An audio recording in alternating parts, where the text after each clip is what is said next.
Welcome back friends to the GS platform YouTube channel. Friends आज है 22 अक्टूबर 2020 और आज की करंट अफेयर में जितने भी इंपॉर्टेंट क्वेश्चन बनेंगे इस वीडियो में हम लोग देखेंगे। और अगर आप चैनल पर नए हैं तो चैनल को सब्सक्राइब करें और पीडीएफ के लिए टेलीग्राम को जरूर ज्वाइन करें। साथ ही साथ इन्फॉर्मेशन ये है कि लक्ष्य वीडियो कल मैंने अपलोड कर दी थी, तो आप उसको चैनल पर जाकर देख सकते हैं। तो चलिए शुरू करते हैं आज की वीडियो। तो यहाँ पर देखिए फर्स्ट क्वेश्चन दिया गया है, कौन सा देश टैक्स भुगतान के लिए चेहरे की पहचान करने वाला विश्व का पहला देश बना है। तो यहाँ पर जो ऑप्शन आपके सामने दिए गए हैं इसका आंसर हो जाएगा सिंगापुर। ऑप्शन ए सही होगा। तो सिंगापुर नेशनल आइडेंटिफिकेशन डेटाबेस में फेशियल वेरिफिकेशन अटैच करने वाला दुनिया का पहला देश बन गया है और इस फंक्शन को सिंग पास फेस वेरिफिकेशन नाम दिया गया है। इस तकनीक को शहर की राज्य की सिंग पास डिजिटल पहचान योजना में शामिल किया जा रहा है, जिसमें 400 से कम ऑनलाइन सेवाओं तक पहुंच की पेशकश की गई है, जिसमें टैक्स डिक्लेरेशन और पब्लिक हाउसिंग एप्लीकेशन इसमें शामिल किए गए हैं। ठीक है, तो यहाँ पर फेस रिकॉग्निशन की अगर हम बात करें तो इससे क्या प्रॉफिट हो सकते हैं, तो चेहरे की पहचान की सुविधा बैंकिंग जैसी अन्य ऑनलाइन सेवाओं में बढ़ रही हैं, जिनका काफ़ी यूजेस है और भविष्य में चेहरे की पहचान सिंगापुर में अन्य एप्लीकेशन के साथ भी जोड़ी जा सकती है। ठीक है, और इस फंक्शन को होम कंप्यूटर, टैबलेट, सेलफोन इसके जरिए ऐड किया जा सकता है। तो बात करते हैं सिंगापुर की। तो सिंगापुर के जो प्रधानमंत्री हैं वो हैं लीन ह्युंग लुंग और यहाँ की जो कैपिटल है वो है सिंगापुर सिटी और यहाँ की जो मुद्रा है सिंगापुर डॉलर। राइट, तो यहाँ पर फर्स्ट क्वेश्चन कंप्लीट हुआ। नेक्स्ट क्वेश्चन है क्वेश्चन नंबर सेकंड, हाल ही में मेरी सहेली पहल की शुरुआत किसने की है।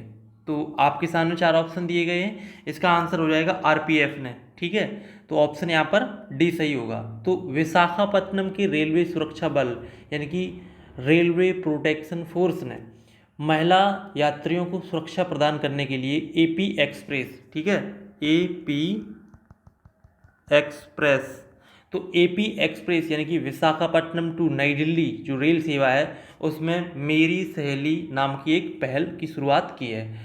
और इस पहल की अगर हम बात करें तो मेरी सहेली जो पहल है इसका जो मुख्य उद्देश्य है ट्रेनों में यात्रा करने वाली महिला यात्रियों की जो है सुरक्षा की गारंटी प्रदान करना। साथ ही साथ आरपीएफ की महिला सब इंस्पेक्टर और महिला कांस्टेबल की एक पूरी टीम महिला कोच सहित सभी कोचों में प्रवेश करेंगी और महिला यात्रियों की पहचान करेंगी जो ट्रेन में अकेले यात्रा कर रही होंगी, और इन यात्रियों की यात्रा के दौरान बरती जा रही सभी सावधानियों के बारे में बताया जाएगा। और किसी भी समस्या या फिर कोई भी जो भी प्रॉब्लम होती है तो उसके मामले में संपर्क करने के लिए आरपीएफ के संपर्क नंबर 182, ये आरपीएफ का क्या है संपर्क नंबर, इसके द्वारा मदद देने की पूरी कोशिश की जाएगी। राइट, चलिए नेक्स्ट क्वेश्चन है क्वेश्चन नंबर थर्ड, हाल ही में किसने अपनी आत्मकथा पोर्ट्रेट्स ऑफ पावर का विमोचन किया है। तो इसका आंसर हो जाएगा एन के सिंह ने। ऑप्शन यहाँ पर बी सही होगा। तो जाने माने अर्थशास्त्री और नौकरशाह एन के सिंह यानी कि नंद किशोर सिंह ने portraits of power half a century of being a ring side नाम से, यानी कि पूरा जो टाइटल है बुक का वो यही है कि portraits of power half a century of being at ring side, लेकिन ओवरऑल आप यहाँ पर पोर्ट्रेट ऑफ पावर को कंसीडर कर सकते हैं। ठीक है, तो इस नाम की अपनी आत्मकथा का विमोचन किया है और ये जो पुस्तक है वो एन के सिंह के जीवन के बारे में बतलाती है, जिन्होंने अपनी अर्थव्यवस्था के विकास में सक्रिय भूमिका निभाई है। वो वर्तमान में 15वें वित्त आयोग के अध्यक्ष के रूप में सेवारत हैं। ध्यान रखें कि एन के सिंह कौन है, ये 15वें वित्त आयोग, ठीक है, वित्त आयोग के अध्यक्ष हैं, वित्त आयोग के अध्यक्ष। ध्यान रखेंगे, बहुत ही इंपॉर्टेंट क्वेश्चन है, एग्जाम में आ सकता है कि 15वें वित्त आयोग के अध्यक्ष कौन है, एन के सिंह। और साथ ही साथ इस पुस्तक का जो प्रकाशन किया जाएगा वो रूपा पब्लिकेशंस इंडिया द्वारा किया जाएगा। ठीक है, एन के सिंह की अगर हम बारे में बात करें तो उन्होंने प्रधानमंत्री कार्यालय पीएमओ के में पूर्व प्रधानमंत्री अटल बिहारी वाजपेयी 1998 से 2001 तक जब वो प्रधानमंत्री रहे थे उनके सचिव के रूप में भी उन्होंने काम किया है। ठीक है, और उन्होंने लंदन स्कूल ऑफ इकोनॉमिक्स के निकोलस स्टर्न के साथ द न्यू बिहार पुस्तक का भी संपादन किया है। और एन के सिंह को साल 2016 में यानी कि वर्ष 2016 में जापान द्वारा उसकी सर्वोच्च राष्ट्रीय सम्मान the order of the rising sun के द्वारा सम्मानित किया गया था। तो ये सब पॉइंट आप ध्यान रखेंगे कि वो 15वें वित्त आयोग के अध्यक्ष हैं, उन्हें वर्ष 2016 में जापान का सर्वोच्च सम्मान मिल चुका है और उनकी आत्मकथा है पोर्ट्रेट्स ऑफ पावर। चलिए नेक्स्ट क्वेश्चन है, क्वेश्चन नंबर 4, भारत आर्थिक सहयोग और विकास संगठन OECD की इंटरनेशनल माइग्रेशन आउटलुक रिपोर्ट में किस स्थान पर रहा है? तो इसका आंसर हो जाएगा भारत दूसरे स्थान पर रहा है, तो ऑप्शन आपका बी सही होगा। तो भारत ने आर्थिक सहयोग और विकास संगठन यानी कि organisation for economic cooperation and development, तो इन देशों में की जाने वाली प्रवासियों की जो संख्या है और उन देशों की नागरिकता प्राप्त करने के मामले में दूसरी रैंक हासिल की है। इस सूची में 4.3 लाख, ठीक है, 4.3 लाख की जो प्रवासियों की संख्या है, इसके साथ चीन ने अपना इसमें पहला स्थान बरकरार रखा है। ठीक, चीन किस स्थान पर है? पहले पर। और भारत किस स्थान पर है? इसमें दूसरे स्थान पर भारत को रैंकिंग मिली है। और मैं आपको बता दूं कि जो भारत की रैंक है वो 2019 की रिपोर्ट से 1% कम है। ठीक है, और OECD अंतर्राष्ट्रीय प्रवासन आउटलुक रिपोर्ट के बारे में अगर हम बात करें तो इस रिपोर्ट का ये 44वां संस्करण है, 44वीं बार ये रिपोर्ट प्रकाशित की गई है। तो इन सब पॉइंट्स को ध्यान रखिएगा। डेटा को OECD द्वारा वार्षिक अंतर्राष्ट्रीय प्रवासन आउटलुक रिपोर्ट के 2020 संस्करण में जारी किया गया था। ठीक है, तो प्रवासियों के माइग्रेशन में, यानी कि जो प्रवासी भारतीय हैं उनका जो माइग्रेशन होता है, स्थानांतरण होता है, एक देश से दूसरे देश में प्रवासी जो यात्रा करते हैं किसी भी नौकरी या फिर किसी भी अन्य मामले में, तो इस रिपोर्ट में दूसरे स्थान पर रहा है। ठीक है, चलिए नेक्स्ट क्वेश्चन है, क्वेश्चन नंबर 5, हाल ही में इंटरनेशनल सेफ डे कब मनाया गया? तो यहाँ पर जो ऑप्शन है आंसर हो जाएगा 20 अक्टूबर, ऑप्शन सी सही होगा। तो हर साल 20 अक्टूबर को अंतर्राष्ट्रीय स्तर पर इंटरनेशनल सेफ डे मनाया जाता है और ये जो दिन है इस शानदार पेशे को चिन्हित करने और सम्मान करने और दुनिया भर में लोगों को स्वस्थ खाने के बारे में शिक्षित करने के लिए मनाया जाता है। ठीक है, तो मैं आपको ध्यान दिला दूं कि सेफ डे का मतलब ये होता है कि जो भी होटल्स होते हैं या फिर जो भी खाना बनाने के शौकीन होते हैं तो उनकी सम्मान में ये जो दिवस है वो मनाया जाता है। ठीक है, तो मैं आपको बता दूं कि ये जो अनुभवी सेफ होते हैं वो अगली पीढ़ी के लिए गर्व और मार्गदर्शन का काम कर सकते हैं। तो इसी जागरूकता के साथ ये जो दिवस है वो मनाया जाता है। इंटरनेशनल सेफ डे 2020 अभियान की जो थीम है वो है healthy food for the future. ठीक है, healthy food for the future ये थीम रखी गई है। अंतर्राष्ट्रीय सेफ डे की शुरुआत थी वो वर्ष 2004 में की गई थी। तो इस दिवस को मनाने की शुरुआत कब की गई थी? वर्ष 2004 में इसकी शुरुआत की गई थी और डॉक्टर बिल गैलाघेर इन्होंने पूरी शुरुआत की थी, जो कि एक जाने माने सेफ और world association of safe societies के पूर्व अध्यक्ष थे। तो उनका क्या नाम है? Doctor bill Gallagher. ठीक है, गैलाघेर, तो इनका नाम आप स्पेशली ध्यान रखेंगे। इन्हीं के प्रयासों के द्वारा इस दिवस को शुरू किया गया था वर्ष 2004 में। चलिए नेक्स्ट क्वेश्चन है, क्वेश्चन नंबर 6, हाल ही में SANT शांत मिसाइल का सफल परीक्षण किया गया है जिसकी मारक क्षमता कितनी है? आपको ये बताना है। तो इसका जो राइट आंसर होगा 15 से 20 किलोमीटर इसकी मारक क्षमता है। तो भारत ने ओडिशा तट की इंटीग्रेटेड टेस्ट रेंज ITR से स्वदेशी रूप से विकसित स्टैंड ऑफ एंटी टैंक शांत मिसाइल का सफल परीक्षण किया है।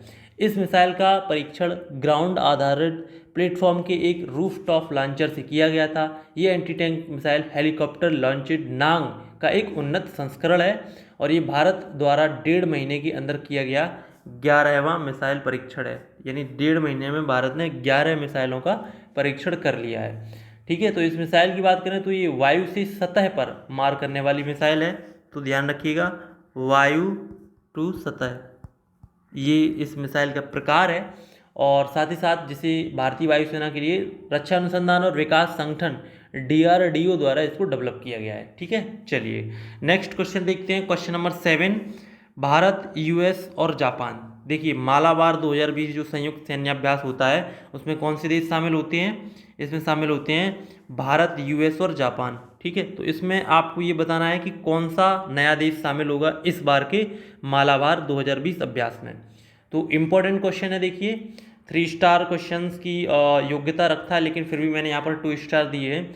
देखिए इसका जो राइट आंसर होगा ऑस्ट्रेलिया, ऑप्शन यहाँ पर आपका सी सही होगा। ठीक है, यानी कि भारत, यूएस और जापान के बाद इसमें ऑस्ट्रेलिया को भी शामिल किया गया है। और ये जो अभ्यास होगा वो नवंबर 2020 में होगा। ठीक है, नवंबर 2020 में मालाबार संयुक्त सैन्य अभ्यास होगा, जिसमें कि अब 4 देश शामिल हो जाएंगे। और ये कहाँ पर आयोजित होगा, तो ये आपका अरब सागर में आयोजित किया जाएगा।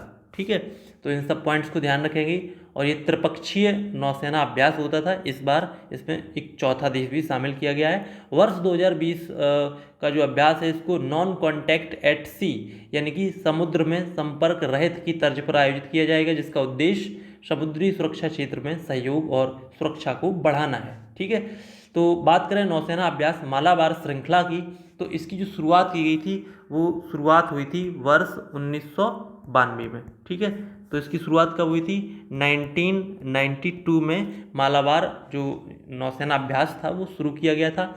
और इसमें भारत की नौसेना और अमेरिकी नौसेना के बीच द्विपक्षीय रूप से ये प्रारंभ हुआ था। यानी कि कब कितने पक्ष थे, 2 पक्ष इसमें शुरू में थे, लेकिन इसमें वर्ष 2015 में जापान शामिल हुआ।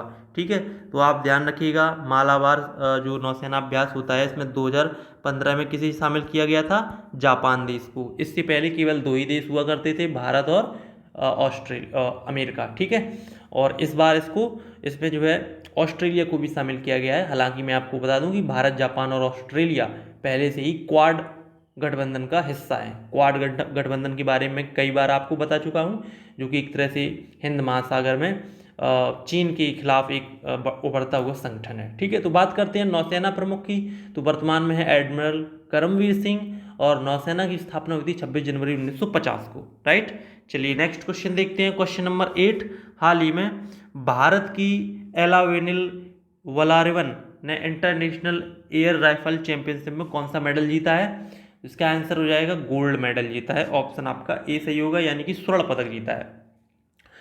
तो निशानेबाजी की विश्व की नंबर 1 खिलाड़ी भारत की इलावेनिल वलारिवन, इन्होंने 2020 Sheikh Russel international air rifle championship की महिलाओं की स्पर्धा में स्वर्ण पदक अपने नाम किया है।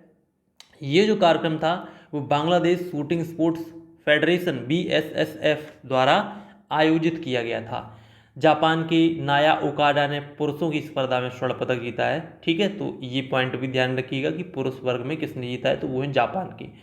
तो ये जो आयोजन बांग्लादेश में हुआ था, तो बांग्लादेश की प्रधानमंत्री है शेख हसीना, राजधानी है ढाका, मुद्रा है टका। नेक्स्ट क्वेश्चन है क्वेश्चन नंबर 9, हाल ही में पुलिस स्मरणोत्सव दिवस कब मनाया गया, तो इसका आंसर हो जाएगा 21 अक्टूबर को। ऑप्शन सी सही होगा। तो पुलिस स्मरणोत्सव दिवस प्रत्येक वर्ष 21 अक्टूबर को मनाया जाता है। ये दिन उन बहादुर पुलिसकर्मियों की याद करता है और उनको सम्मानित करता है जिन्होंने अपना जीवन कर्तव्य पालन में लगा दिया। ये जो दिन है वो 21 अक्टूबर, ये जो दिन है वो 21 अक्टूबर सन 1959 की याद दिलाता है, जब लद्दाख में चीनी सैनिकों द्वारा 20 भारतीय सैनिकों पर हमला किया गया था, जिसमें 10 भारतीय पुलिसकर्मियों की भी जान गई थी और 7 को जेल में डाला गया था। तो उस दिन की जो याद है उसके परिप्रेक्ष्य में 21 अक्टूबर को ये दिवस मनाया जाता है। ठीक है, नेक्स्ट क्वेश्चन है क्वेश्चन नंबर 10, केंद्र के कृषि कानून को खारिज करने वाला देश का पहला राज्य कौन बना है। इंपॉर्टेंट क्वेश्चन है, तो इसका आंसर हो जाएगा पंजाब। ऑप्शन ए सही होगा। तो पंजाब केंद्र द्वारा हाल ही में लाए गए कृषि कानूनों को खारिज करने और केंद्रीय कानूनों के खिलाफ 4 विधेयकों को पारित करने वाला देश का पहला राज्य बन गया है। ये नागरिक प्रक्रिया संहिता 1908 में संशोधन पर और एक विधेयक के साथ मूल्य आश्वासन, फार्मा सेवा या किसान समझौता विधेयक और किसानों का वाणिज्य और व्यापार विधेयक, इन सभी 4 विधेयक को खारिज कर दिया है। कौन से राज्य ने किया है, तो इसका आंसर होगा पंजाब राज्य में। ठीक है, तो ये रहे आज की वीडियो के टॉप 10 करंट अफेयर क्वेश्चन जो कि आपने स्टडी की। आगे देखते हैं यहाँ पर कुछ वन लाइनर क्वेश्चंस जो कि एग्जाम में आ सकते हैं। तो पहला यहाँ पर है, हाल ही में मास्क की कीमतों को सीमित करने वाला देश का पहला राज्य महाराष्ट्र बना है, तो ये पॉइंट ध्यान रखिएगा। दूसरा पॉइंट है, मध्य प्रदेश के इंदौर में आत्मनिर्भर भारत प्रशिक्षण केंद्र शुरू किया गया है, तो ये दूसरा पॉइंट हुआ। तीसरा है यहाँ पर, अप्रैल से लेकर अगस्त 2020 यानी कि जो कोविड-19 के कारण जो लॉकडाउन लगा हुआ था उस दौरान सबसे अधिक एफडीआई यानी कि फॉरेन डायरेक्ट इन्वेस्टमेंट, प्रत्यक्ष विदेशी निवेश किसको प्राप्त हुआ है? भारत को प्राप्त हुआ है। सबसे अधिक एफडीआई किसे प्राप्त हुआ है? भारत को। तो ये तीनों पॉइंट ध्यान रखिएगा, इनको बराबर आपको इंपॉर्टेंस देनी है, जो भी क्वेश्चंस होते हैं उनकी बराबर। चलिए देखते हैं यहाँ पर कल की क्विज का आंसर। कल आपसे पूछा गया था हाल ही में किस भाषा के प्रसिद्ध कवि अक्कितम अच्युतम नंबूथरी का निधन हो गया है? तो इसका आंसर मलयालम होगा, ऑप्शन डी सही होगा। इसके बाद दूसरा क्वेश्चन था सर्वाधिक देशों वाला महाद्वीप कौन सा है? तो इसका आंसर होगा अफ्रीका, ऑप्शन यहाँ पर डी सही होगा। आज का यहाँ पर क्वेश्चन दिया गया है पराली जलाने को लेकर सुप्रीम कोर्ट द्वारा गठित किए गए आयोग का अध्यक्ष कौन है? इंपॉर्टेंट क्वेश्चन है, मोस्ट इंपॉर्टेंट क्वेश्चन है। तो आपको पता ही होगा कि दिल्ली में बहुत ही अधिक एयर पॉल्यूशन है, तो उसका जो सबसे बड़ा कारण है वो यही है कि उसकी पड़ोसी जो राज्य हैं जैसे कि उत्तर प्रदेश है, पंजाब है, हरियाणा, तो इसके द्वारा जो पराली जलाई जाती है तो उसी की वजह से वहाँ पर अधिक प्रदूषण होता है। तो उसको लेकर एक आयोग बना है, उसकी अध्यक्षता किसने की है वो आपको बताना है। और यहाँ पर दूसरा क्वेश्चन जो जीएस से रिलेटेड है वो ये है कि किस महाद्वीप की माध्य ऊंचाई सर्वाधिक है? तो माध्य ऊंचाई कौन से महाद्वीप की सर्वाधिक है? कमेंट बॉक्स में जरूर बताइएगा। अगर आपको वीडियो पसंद आए तो प्लीज़ वीडियो को लाइक शेयर कमेंट करना ना भूलें। मिलते हैं नेक्स्ट वीडियो में, तब तक के लिए आप लक्ष्य वीडियो को जरूर देख लीजिएगा जिससे कि आपका पूरा पूरा रिकैप हो सके। तब तक के लिए नमस्कार।